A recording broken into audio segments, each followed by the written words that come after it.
Warning, the following video contains strong language which may be offensive to some viewers and or inappropriate for children. The content within this video is intended for mature audiences only.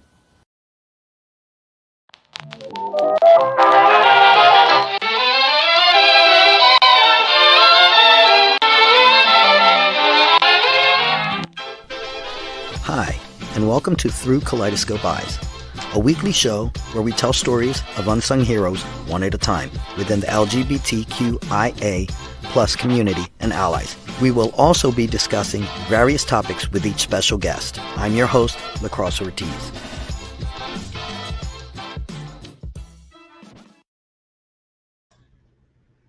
All right. Hello, everybody, and welcome to Through Kaleidoscope Eyes. I'm your host, LaCrosse Ortiz, and I guess I'll give you a little bit of what Through Kaleidoscope Eyes is.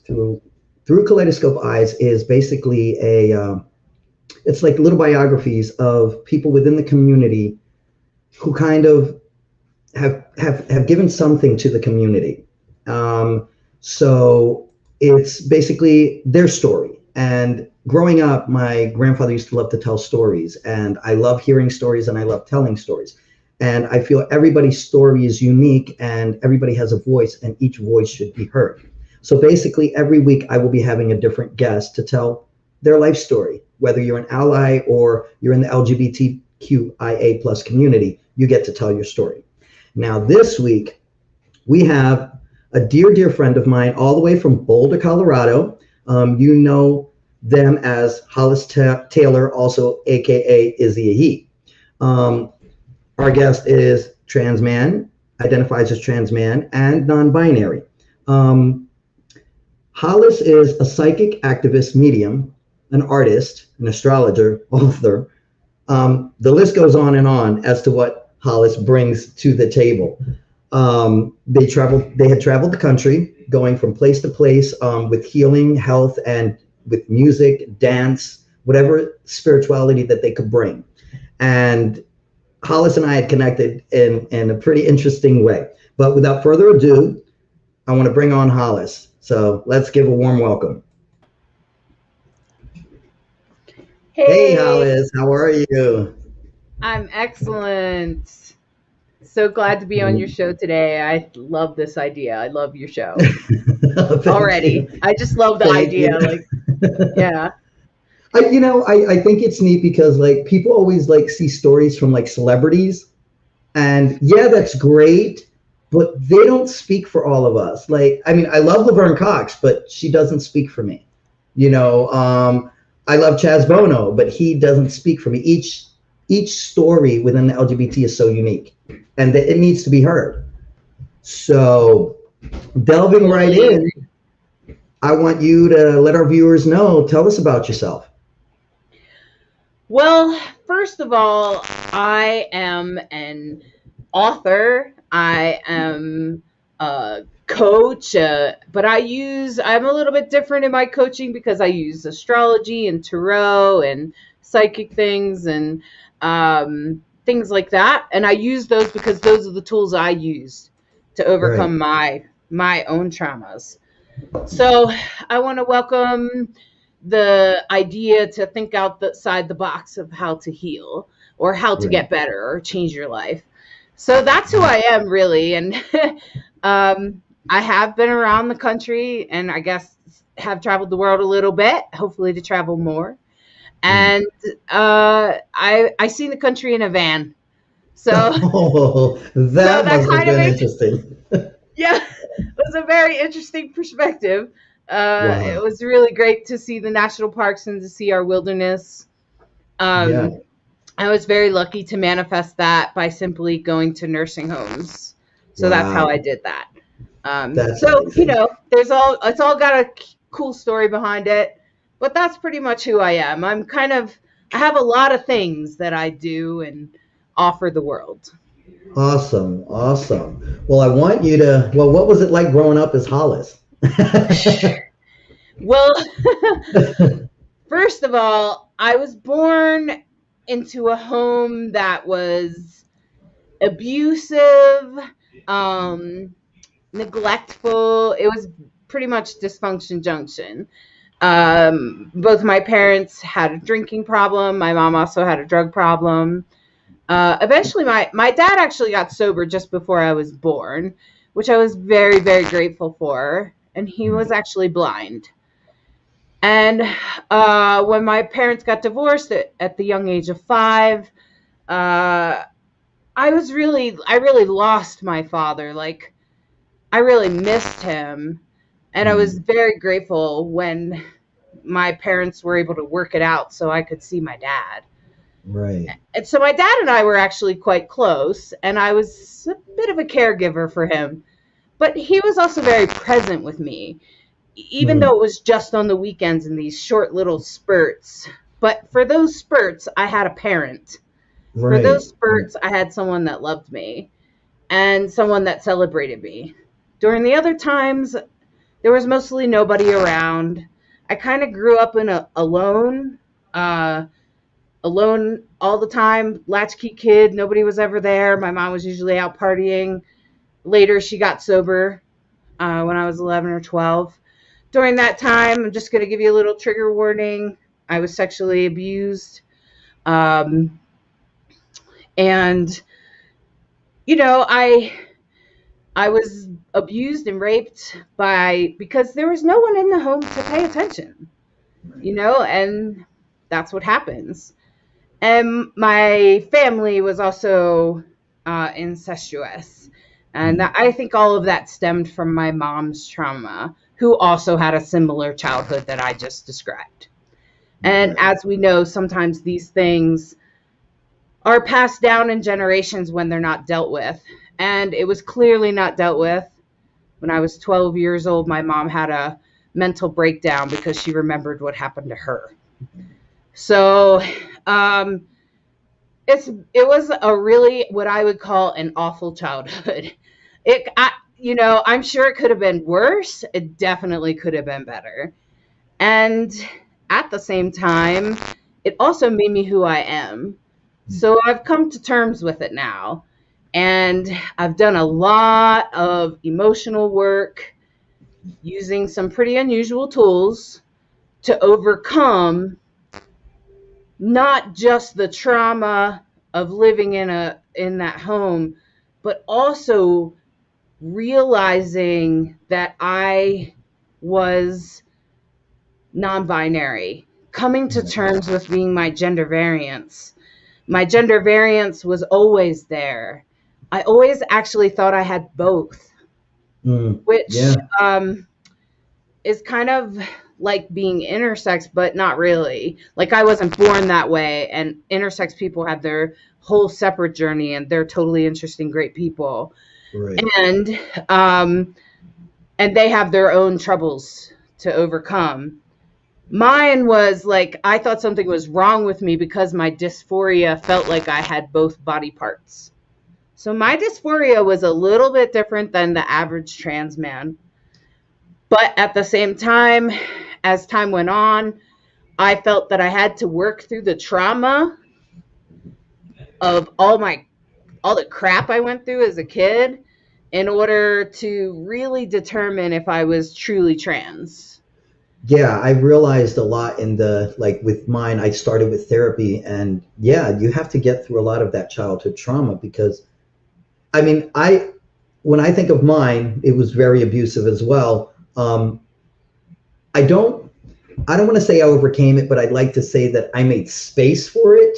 In other words, because like you said, it helps create who you are, and there were many things is that, like, as a parent, when I ended up becoming a parent, I realized, I'm not going to do this, or I'm not going to do that. Someone has to stop that cycle of abuse.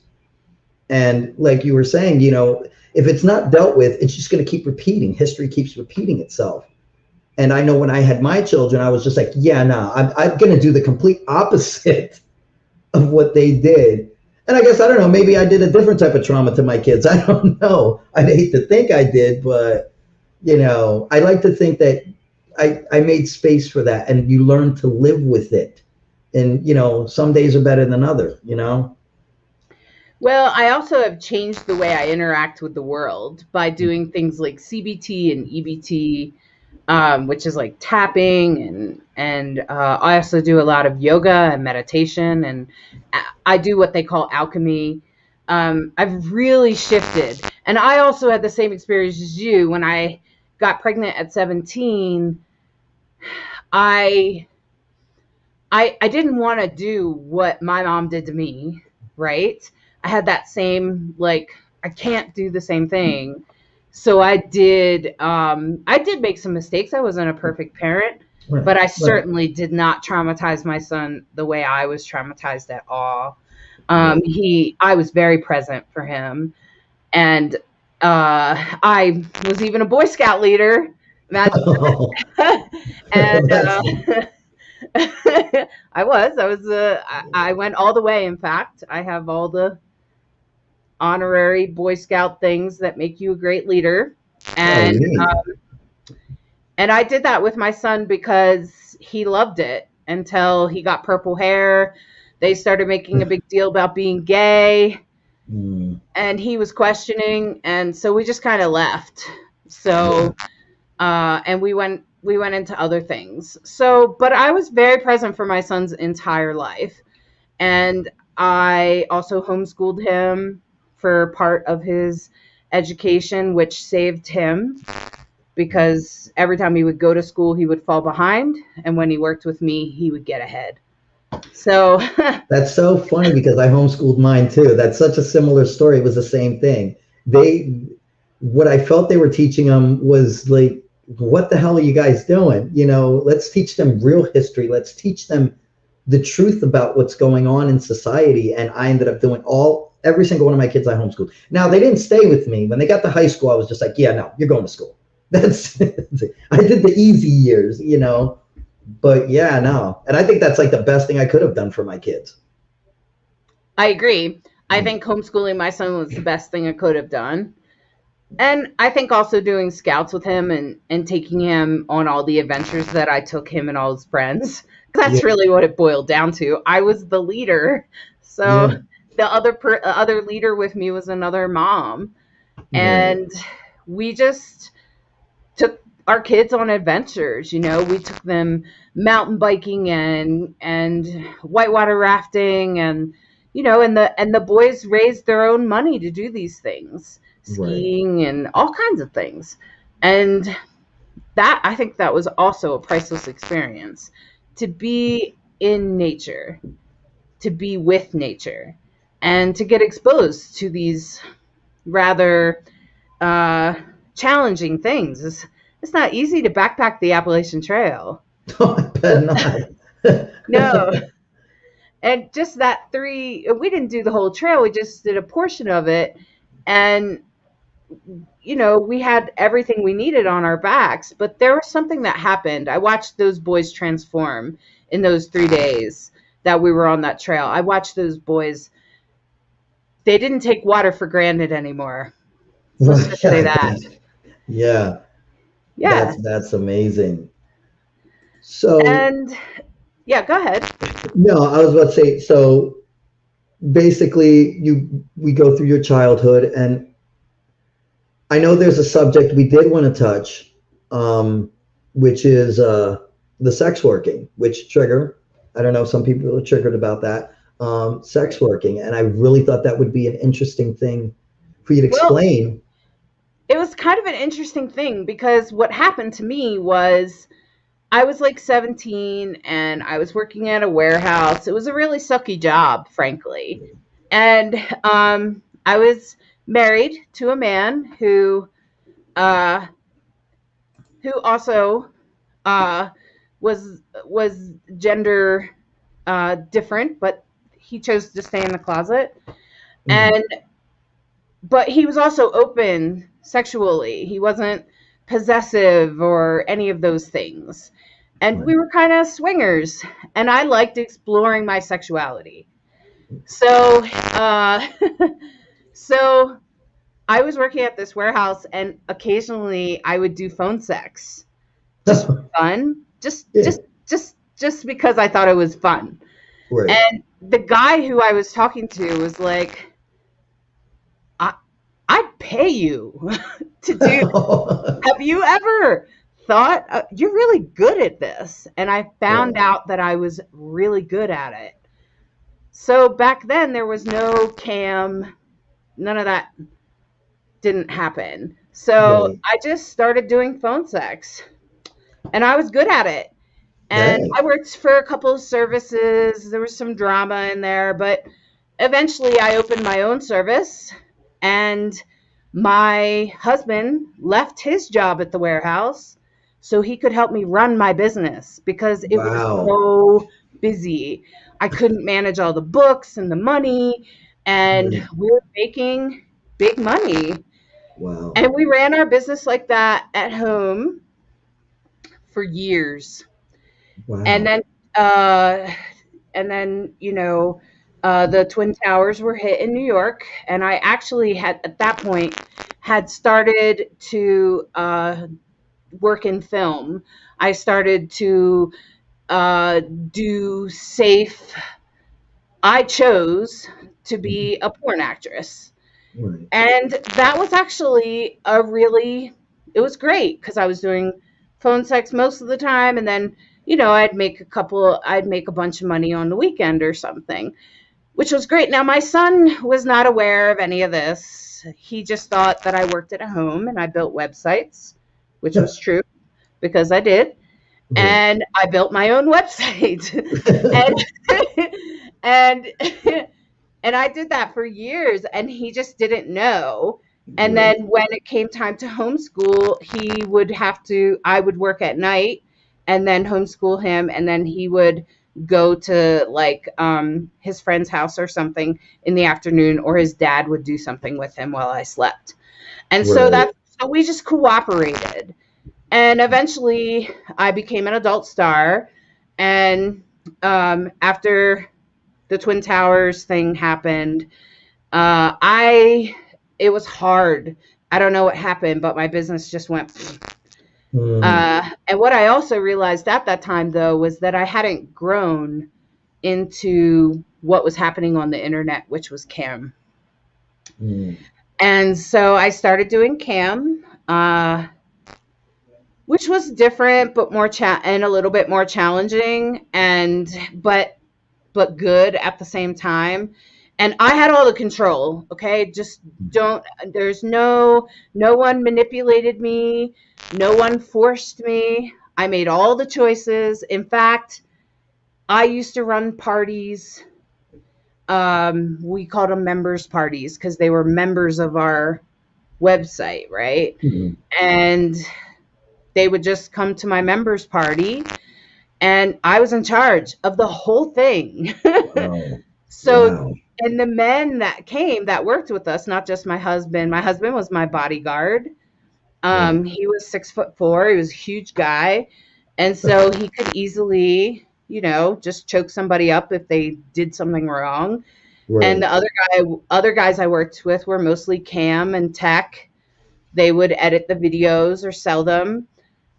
And I did that total, if you count the phone sex years and then eventually towards the end, I really started to experiment with BDSM, and I found that BDSM was healing some Yeah. of the trauma wounds Yeah. from my childhood, and it became priceless. Uh, It's so sad how taboo sex and BDSM is. It's just so sad. It's everybody thinks it's so dirty and it's so this and that, and realize there's therapy within all this. It's not just acting out like in some like random thing. There is a thing here that's therapeutic, especially within the BDSM. I know I've heard countless stories of people who have found healing through BDSM because of childhood trauma. yeah. And that is a thing. And the whole sex work thing, I mean, I'm just pissed off. They just need to legalize it. Okay, just Well, everything legalize all of it. Because people have to do it anyway. Yeah. everything I mentioned was legal. Everything Yeah. I'm doing so far is legal. Although Right. at some point I did do some private escorting / prostitution, if that's what you want to call it. Right. I do believe that prostitution should be legalized. Yeah. It became clear to me that it was no different than giving a massage. Giving a massage, you have to use your personal energy. You have to use your hands. You have to touch them. And it kind of leads to the same place. And I had clients that I also serviced in that way. They paid me really well. I was always in control. My husband was always my bodyguard. And I just didn't, you know, there was a lot of judgment. And that's why I didn't tell anybody. That's why I kept it a secret. And I was kind of in the closet a little bit. But in the end, now that I've left it and I'm not other than a supporter of legalizing it and happy to support anyone that's in it, especially if they're there on their own accord. You know, like now it's not such a big deal. And if somebody's going to judge me because because I was a sex worker, I don't really want to talk to them anyway.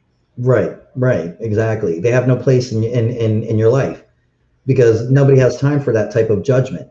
You know, people need to, you know, it's no different than any other job. You have your 9-to-5 jobs. It's work. It is a job. You know, there are worse things people could be doing. And, you know, and to even judge, like I have, you know, like I said, I know many people within the sex working and like, you know, and they're like, they seem nervous to tell me. And I'm like, no, it's a job. It's what you do, you know, and it's not a job I could do, but then there are things that I can do that they can't do, you know, it's just to look at it for what it is, you know, and like, I can't stand the whole judgment on it. It's just ridiculous. And there were definitely times that I had fun, you know, like, not all the time. Sometimes it was like, really? And then other times it was like, oh, this is interesting. And I was always interested to see what I would like or what I didn't like. Right. And BDSM definitely had its place, but it also can be addictive. All of it can be addictive. And I think that there's a balancing act. So I also learned a lot about that. And I think that because we make it shameful, because we look down on it, that we end up shaming people away from things that they're, first of all, that they're just good at. Frankly, a lot, when you talk to sex workers, sometimes you'll find out that some of us do it because we're good at it. No other reason except that, well, I'm good at it. And I was really good at it. And that's why I stayed there for 25 years. And I ran my own business. In the meantime, I learned marketing. I learned how to build my own business. I learned how to build websites and edit video and all kinds of technology. I learned how to do business with people. I learned all kinds of things. And I have a nice comment here from Alan. You're selling a service. It's to consenting adults. There should be no issue. I mean, that's it in a nutshell. Thank you for that comment. I mean, that's it. You have 2 or more, you know, he just wrote again, 2 or more consenting adults within this act. Right. So what's the issue? Right, exactly. And being a sex worker, it has some impact on you, you know, so you are impacted. Usually, though, the biggest impact is the culture's shame. Yes, true. That's the biggest impact that you 100%. Have to deal with. Patricia asks, what does that stand for? No judgment. Patricia, if you could elaborate a little more. So we could, because we would love to answer your question. If you could just elaborate a little bit more on the question, because I didn't quite understand it. And I want to make sure that the questions get answered as we go through. Just because you ask questions, I won't assume that you're judging me. Right. Because this is definitely safe zone, no judgment. Oh, BDSM. Oh, okay. All right. There we go. Bondage, domination, sadism, and masochism. So bondage meaning like rope, and domination is like where a lot of times with guys, I was paid to do things like wear women's clothes and get on your knees and kiss my feet and things Right. like that. That's domination. Sadism is the act of getting off or being aroused or stimulated by someone else's pain. And masochism is the opposite of that, which is by receiving, by being spanked, by being whipped, that the person actually receives what would be considered exciting Yeah. stimulation. Right. So if you've ever had a sexual experience where you got a little spanked or something, that's the light version of BDSM. Yeah. Or if like a woman says to a man, eat me or something like that, then that's kind of domination. Right. Right. So it comes in a lot of flavors. And Yeah. I'll tell you what, my number one client were cross-dressers. Right. Wow. That's amazing. That's really And interesting. that's totally interesting, isn't it? Yeah. Because I was trans. Exactly. It's crazy how like people see it. Like when I, not that I'm segueing a little bit, but like when I started my transition, people were like I would tell them and they'd be like, yeah, like it's like they seen it before I saw it, you know. Like I had always known, but I just find it so funny that in situations people see you and know that you automatically take a certain role. So even like with that community, the BDSM community, it's like they already knew, you know, and assumed that role on their part because they already assumed your role, if that makes Yeah. any sense, Yeah, it right? was totally odd to me, especially when guys would want me to wear like a strap on or something. Yeah, So like, I was just like, okay, and to me it was like, okay, trying something else, because I tend to try anything, a couple of times and decide if I like yeah, it. Usually right, try it with more than one person. right. I was explorative. I was happy to explore sexuality, and it definitely Yeah, helped me heal. yeah. Remember, I was raped at 5 and 8. Wow. So I was able to take those instances, and they literally became isolated incidences Right. that they no longer had a huge impact on me, and that I didn't walk around afraid of men. I Hmm. didn't walk around afraid that if you touch me in a certain way, it would trigger old memories. I wasn't afraid of those memories. Those memories Right. were part of who I was, and I wasn't afraid of those feelings because of my work in the BDSM, because I became empowered. I Yeah. became sexually empowered for sure. As a dominatrix, in those last few years as a dominatrix, I became sexually empowered. I became so empowered that I left. Wow. Because for like I the last 5 or 10 years, I didn't know any other way to make money. right, right. I had made I so much money that way. And I right. was and I was available to raise my son. Look at that. See, that's the whole thing. It's just like, well, not going off topic, but like you were saying about the exploring. I think that when you don't give yourself the opportunity to explore is when it starts becoming like, okay, you got the opportunity to explore. It ended up empowering you. When you don't allow yourself that opportunity, you stifle yourself. That's when it starts becoming, you start doing things that can get out of hand because you're not, or your thoughts or whatever, people keeping that inside, they're not exploring their sexuality. And then it has nothing to do with gay or anything like that. It has to do with, do I like this? No, I don't like this. Does this work for me or doesn't it? And I think when you don't explore is when you start going down a dark path because you don't know. And then people start cheating, people start destroying families, all because they weren't honest and open from the door and saying, hey, I want to explore, I want to try this, or I want to try that. And you don't have a healthy sex life. In the end, you just don't have a healthy sex life. Yeah, and I would totally agree with you. And the interesting part about all of that is that I came to the conclusion that I actually, remember, I'm working with women. Tons of beautiful models with women. And in fact, I was even married to a woman, and the two of us did lesbian stuff.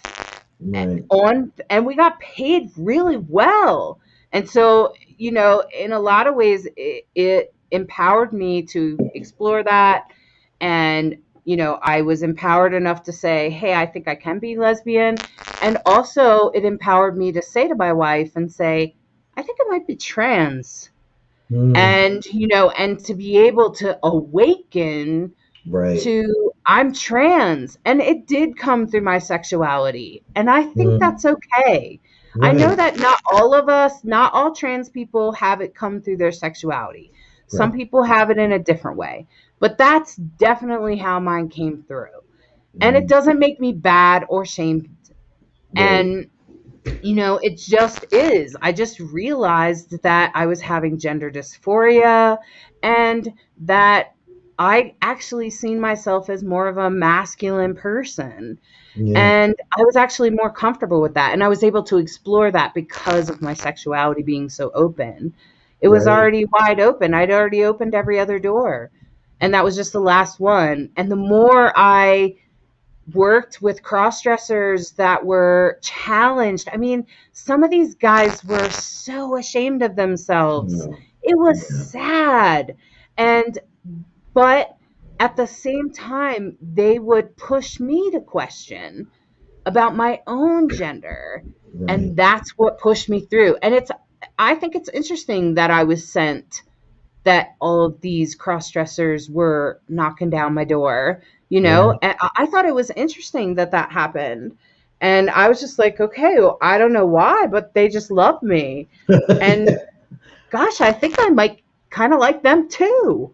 And, I really wanted to explore gender expression and through sexuality.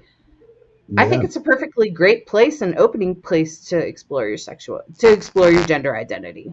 Oh, absolutely. Absolutely. I have a great comment here from Alan. He's got great comments. There's something to be said by taking what you're afraid of, dominant, submission, bondage, and put it into an environment where you have control and consent. It's powerful and emotionally liberating.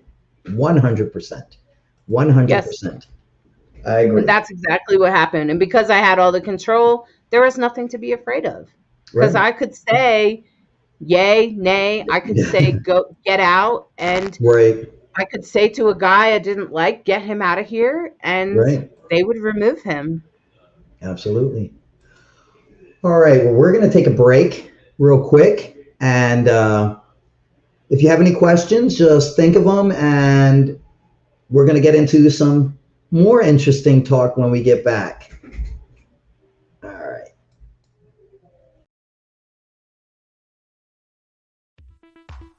WLFE Digital Broadcast Network is on TV. You can watch all of our shows on WLFE-DB.com. Check out our channels: Paranormal View for all of your paranormal type shows, LGBTQ Friends for all of our LGBTQ shows, Variety Unlimited for all other shows. It runs 24/7 right on WLFE-DB.com. You'll even catch the lives, all in one place. Never miss an episode, past or future. WLFE-DB.com, where our shows are your shows. Search for your favorite shows like Where's My Sage, Inside the Drag Closet, Across the Pond, Everything Yet Nothing, Paratalk Radio, Step into the Paranormal, The Creepy Parlor, Just Cindy, and more. Now you won't miss an episode. Remember, follow Facebook Live and YouTube Live. Make sure you subscribe and follow your favorite WLFE-DB radio shows. You can find our shows where you listen to your favorite podcasts, like Spotify, Amazon Music, iHeartRadio, and more. WLFE-DB Radio is looking for podcasts to join our family. You don't have to fit any strict genre. We're a plethora of shows. If you're looking to jump on a growing network, then contact us at WLFEDBradio@gmail.com. Wow, Amazon Music just got a whole lot better. Your favorite shows from WLFE-DB Radio can now be found there. Yes, we are on Amazon Music, found under podcasts. Download the app, find podcasts, and search all of your favorite shows. Shows like Where's My Sage? Across the Pond, Everything Yet Nothing, Skeptical Help Bar, The Creepy Parlor, Just Cindy, and much more. Now you don't have to miss an episode ever. Amazon Music is WLFE-DB Radiofied.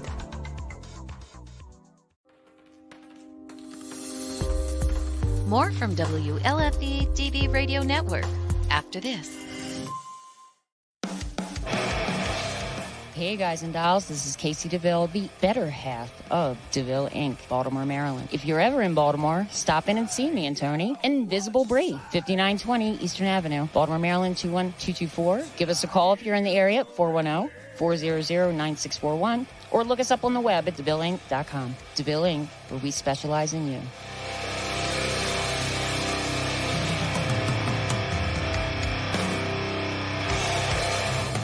Oh, yeah. Life just got sweeter now that WLFE-DB has merchandise. Show your support by purchasing your t-shirts for WLFE, Paratalk Radio, Inside the Drag Closet, and more. But it doesn't stop there.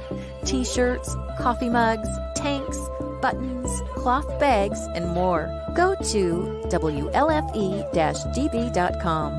On the top bar, click on the merchandise tab and bam, there you go. You got merch. Support the shows. WLFE-DB.com.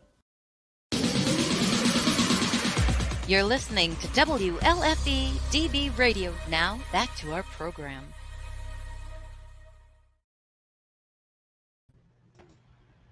Okay, we're back. Fantastic. So, yeah. And I should let everybody know that Hollis and I do a Sunday show, Rainbow Soul, and we talk about spirituality. So, guys, make sure you check that out. Yeah, it's an interesting show because, well, the other thing that being an adult star did was it gave me a lot of time, a lot of free time to do things and explore things, and a lot of freedom to go to pagan events and explore my spirituality. Because remember, I'm a pretty explorative person. Right. So, right. Yeah. So it's Definitely. great for me. So I want to touch on being trans, what it is, and I want us to be able to bring your book into this. I think that would be a nice way of explaining to everyone because I want to emphasize everybody's journey is different. Everybody's level of trans is different. And there is no right or wrong way to be trans. So I think that this is a really neat perspective that Hollis can share with us on their journey. Well, let me just tell you a little bit how I got there, because as I started to explore my gender variance, that's what I call it. That's kind of my umbrella term for all cross-dressing, drag people, everything, okay? So when I started to explore my gender variance, I had the realization that I was probably trans because I had friends that were trans. And they would share their experience. And I was in college as an adult. And I went to Gay Straight Alliance meeting. And this trans person shared their story. And I was like, oh my gosh, that totally resonates with me. That happens to me. Oh my gosh. And the more I heard their story, the more it resonated with me. I would say that what happened after that was I started to make choices for myself. So I did explore first. I thought, well, maybe I'm not trans. Maybe I just need to be with women. So I was with women. and not just sexually, but emotionally, in a committed relationship where I was truly lesbian, right? And even in that, I came to the conclusion that I was trans. And I went to a therapist, and we worked through a lot of my trauma. We did a lot of CBT. EBT is tapping. It's when you're having a trauma response and you tap. I find that tapping on my forehead is actually can be helpful sometimes, especially on my third eye, if I'm having a meltdown. So I had to separate my trauma from who I was. And then I realized, I think I'm actually trans, especially when I started praying. I started diving deep into yoga. And yoga is very alchemical, in case you didn't know. What happens is you're breathing, so there's one element. You're moving your body at the same time with the breath. Now, at the time, I was 270 pounds. I was I'm not even 5 feet, okay? I was a very big person. And I started to do yoga and do this breathing and focus. And the more I would focus, what I started focusing on was changing my body to meet what I actually felt and to explore what I actually felt. And that's what I write about in this book, is how to do that. How to use tools like yoga, Tai Chi, and other spiritual tools to figure out who you are. Without the influence of a religion, without the influence of other things. And what happened was I had trans friends, and we went out to the club one night. I was having a hard time, and she was like, she's a trans woman, and she was like, well, let's go out and have a drink. So we went to the club, and who did I find but a whole bunch of drag queens? And they were performing, and in fact, this guy even proposed to his now drag wife, whom is my drag mom, Jade DeVita. Oh, okay. But they didn't know me, and I didn't know them at the time, okay? And I had to go to the bathroom, and I went behind stage, and I was like, let me talk to a drag queen, because I had seen in their show, they had one drag king come out. And I was like, oh, I could do that. Oh my gosh, I think I could even do that a little bit better, right? And so there was my ego, but that's okay. You have to have an exercise for your ego. And so I came in, and they were like, oh yeah, honey, you can join amateur drag race. And they gave me the information, and we exchanged contact information so I could get on the list. And when I started to explore drag, as I began to perform, first of all, I was pretty much a male impersonator. I looked like a guy when you seen me. That's what it meant. I passed in the trans world. Okay? Except for my voice. Right. So as long as I didn't say anything, people thought I was a guy. Okay? I could walk down the street, and I even got he pronouns, especially from the drag community. They had no problem giving me he pronouns. And even my partner started using he pronouns, especially when I was in drag.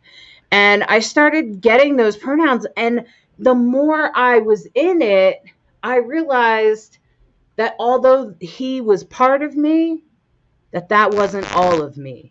Right. That I couldn't help that I was in this body. And so I was like, well, I'm going to stay doing drag because I like doing drag. Drag is great. It's great medicine, and we could go on about that for a while. But at some point, I just said, I actually think I might be both. And we were having a ceremony in my backyard, and my godson said to me, hey, and I explained this feeling that I think I might be both. And he was a very open-minded young man. And and I said that to him, and he was like, doesn't alchemy celebrate that? You know, the alchemical fire circle people, don't they celebrate that? And in my exploration, I quickly came to this symbology. Right. Which this symbology is pretty simple. This is a rebis, R-E-B-I-S. You can look it up. And it's an ancient symbol from from alchemy. Alchemy's been around for a very long time. I'm not even sure how long. Long time. Okay? Right. And it is essentially the balance of opposites, male and female. And it is seen as a sacred expression in the alchemical world. And I had happened to know, because I had been part of another group that ended up not being a very good group. It was actually a cult. But there was a group that came and visited them that brought a healing modality to them called an alchemical fire circle. So I was like, oh my gosh, I think you might be right. And he kind of inspired me to go back to my community.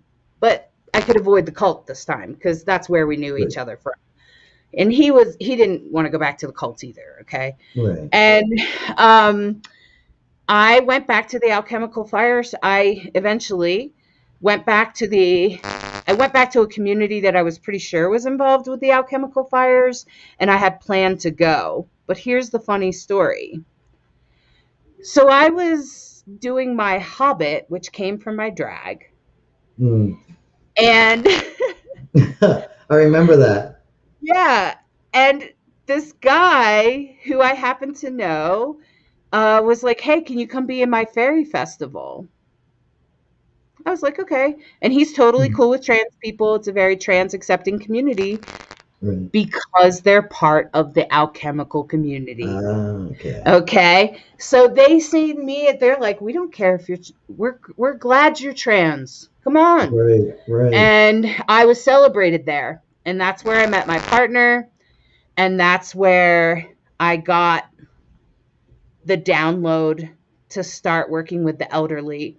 And that's how we started traveling in a van around the country. The interesting part about that, working with the elderly, they had dementia. Okay. So I would come up to them and offer them to dance. Now, about 80% of the population in nursing homes are female, by the way. Oh, wow.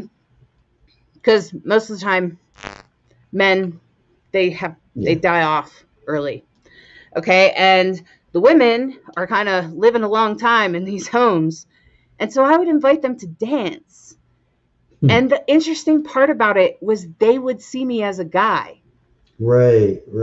They would be like, some of them would question, some of them would say, are you a boy or a girl? And I would say, does it matter? And they'd be like, I guess not. Yeah. Because they're like 90, right? Yeah, right. But a lot of them would be like, oh, you're my boyfriend from high school. Oh. And I'd be like, okay. Because they're just dancing. We're just dancing together in the middle of the room. And it's good for them to have exercise. And I'm a CNA. So that means a certified nursing assistant. So I'm licensed to help elderly move around. And so when my partner and I started doing this around the nation, it was like the greatest job for somebody like me because more than half of the population seen me as a guy. Right. They never questioned it. They seen me who I was. They seen beyond my body, and they seen in my eyes that I was non-binary. Right. There's something validating about that, when other people see it, that they don't like. I mean, I still get every now and again, you get the few that they'll use the wrong pronoun with me, and I'll just be like, what do you see? Like, let's just put everything else aside, and what do you genuinely see? How can you say like the wrong pronoun and literally look at me? Like, I don't get it. But there is something so beautiful and so validating when somebody just genuinely sees you, you know, and it's not just like you say the passing, as they put it. It's they literally see, like even before I started therapy or anything, people just saw me. They didn't see anything else. So yeah, that's a Now, beautiful what thing. did end up happening was before COVID, right before COVID and the years leading up to COVID, my cycle, I still had my cycle, and I had accepted my cycle that it would probably end soon because of my age. And I just assumed that I would be menopausal. So I'm just going to use the word. A lot of people don't use it, but I'm going to use it because it's important. A lot of people don't talk about it. And I started feeling the changes in my body, but they got really bad. Those feelings got real. I got really sick at COVID when COVID happened. And of course we had to stop visiting the nursing homes. I mean, I visited nursing homes right up till the time in fact, the last one I went to, they gave hand sanitizer to everybody. We didn't know about masks yet. And I danced with a whole bunch of people in LA at a adult daycare, and it was really beautiful. And then we also did a small one in Arizona, and it was kind of the same thing. They tested they wanted to see if I had a fever on the way in. Anyway, I never developed a fever, but I did get very sick, and it wasn't COVID. It was actually my hormones. And I had to go to a doctor and all this other stuff. And thank goodness I live in Colorado, and that's where I'm registered at, because the doctors here are very open-minded. When you live in Colorado, it's not unusual to be trans. You can go into a grocery store in Boulder, Colorado, and ask for they pronouns, and they'll give them to you. Right. It's not weird out here, okay? Right. And so I went to the doctor, and they've been covering this for a long time. And they were like, oh, well, we're not going to put you on estrogen then. If you're non-binary, we're going to put you on testosterone. Right. And I also found out I had a heart condition. And that's why I got so sick. And I was born with it. Are you ready for this? I was born with a big heart. Oh, very good. That speaks a lot. That's exactly what I said to my... It makes sense. My doctor told me that I didn't know whether to laugh or cry. So, but I'm okay, and I'm not going to have a heart attack or anything, and I can exercise and move my body, but I have to be on some medication so I'm not uncomfortable while my hormones do this shift. Yeah. I've decided to naturally go through the change for health reasons. It would be better for me, for my health. Right. And I think that that's why the trans journey is different for all of us. Yes. All of us are in a different body, and our bodies don't all respond to things in the same way.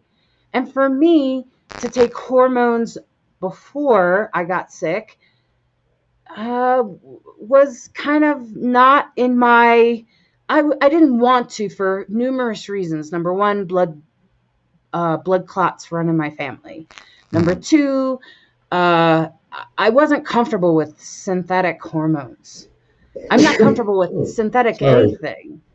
Yeah, it's okay. Bless you. And I'm not even comfortable with the synthetic hormones I'm on now, but I don't have any choice because of my health.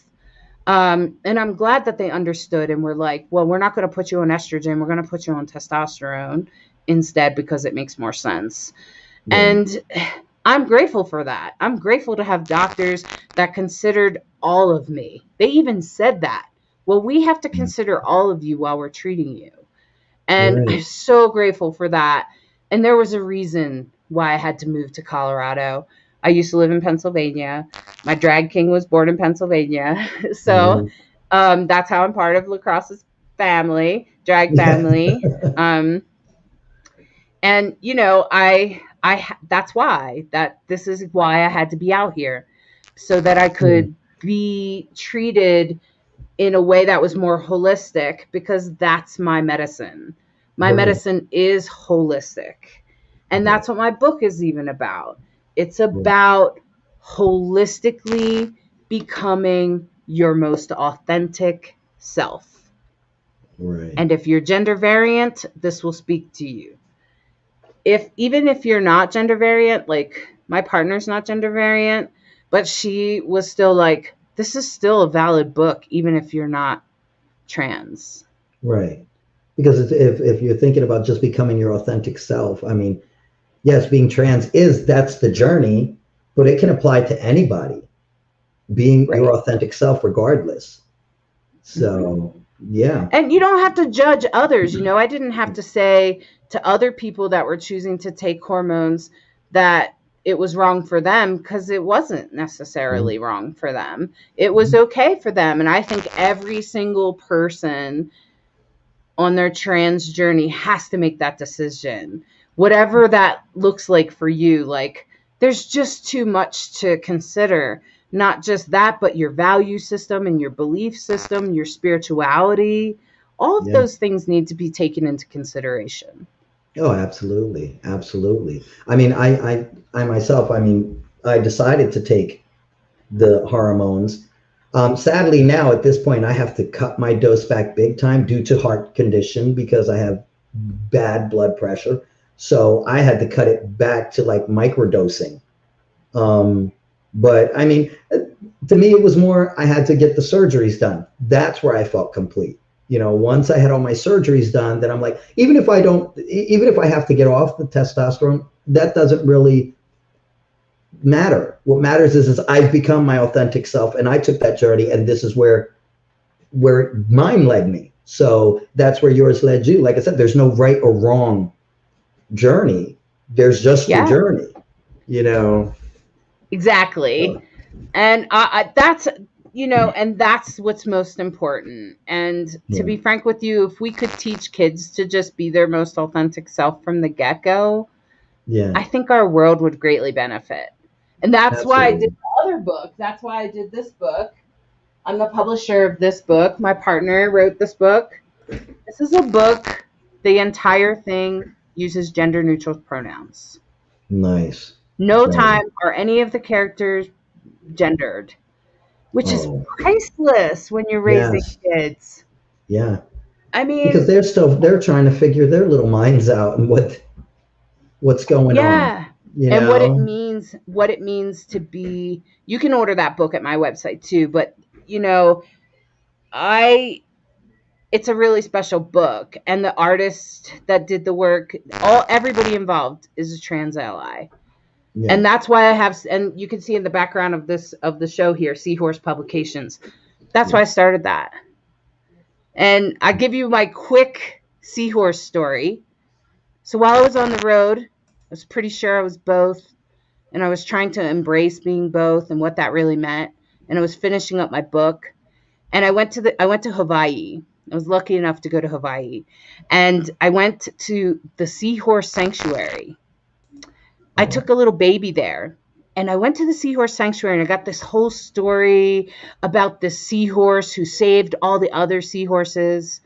But what was really special about the visit was I set this small little baby down that I was watching for somebody, and I put my hands in this tank, and this little seahorse came up and wrapped their tail around my pinky, and laid down in my hand and looked at me like I was one of them. Wow. And in that moment, I knew that seahorses, their gender bending ways, that was my totem. Wow. And I was like, wow, what a powerful moment. That is beautiful. Yeah. That is definitely beautiful. Well, make sure everybody check out the books. We have the ticker going. So if you didn't grab it, grab it. Where you can find Hollis, where you can find these books, I think they would be great. It's definitely great to add to the collection. And thank you, Hollis, so much for coming and sharing your story with us. I think it can benefit stories are medicine. And if it could touch one person out there, that'd be amazing. and give somebody a different perspective on what being trans is, what sex work is. I mean, it can open so many doors. So I just want to thank you so much for being a part of the show. Well, thanks for having me. I'm very grateful to be on your show. I think it's fantastic to celebrate everybody's story. Thank you. Same. And with that, thank you everybody for being a part of the show and coming and visiting. And we will see you all next week, where I will be having Ted Vance on. He is the one who's running WLFEDV.com, which is where we have the joy of having our show. So check out Rainbow Soul. Check me out again next Thursday. And thank you all for stopping by. Have a good one. Bye-bye. Bye.